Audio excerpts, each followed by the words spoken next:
വിശുദ്ധ ഗ്രന്ഥത്തിലെ 87-ാം സങ്കീർത്തനം. ജനതകളുടെ മാതാവായ സിയോൻ. അവിടുന്ന് വിശുദ്ധഗിരിയിൽ തൻ്റെ നഗരം സ്ഥാപിച്ചു. യാക്കോബിൻ്റെ എല്ലാ വാസസ്ഥലങ്ങളെയും കാൾ സിയോന്റെ കവാടങ്ങളെ കർത്താവ് സ്നേഹിക്കുന്നു. ദൈവത്തിൻ്റെ നഗരമേ, നിന്നെപ്പറ്റി മഹത്തായ കാര്യങ്ങൾ പറയപ്പെടുന്നു. എന്നെ അംഗീകരിക്കുന്നവരുടെ കൂട്ടത്തിൽ റാഹാബും ബാബിലോണും ഉൾപ്പെടുന്നു.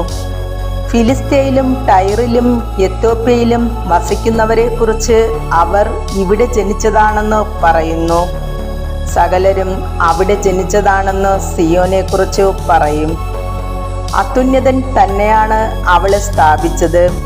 കർത്താവ് ജനതകളുടെ കണക്കെടുക്കുമ്പോൾ ഇവൻ അവിടെ ജനിച്ചുവെന്ന് രേഖപ്പെടുത്തും.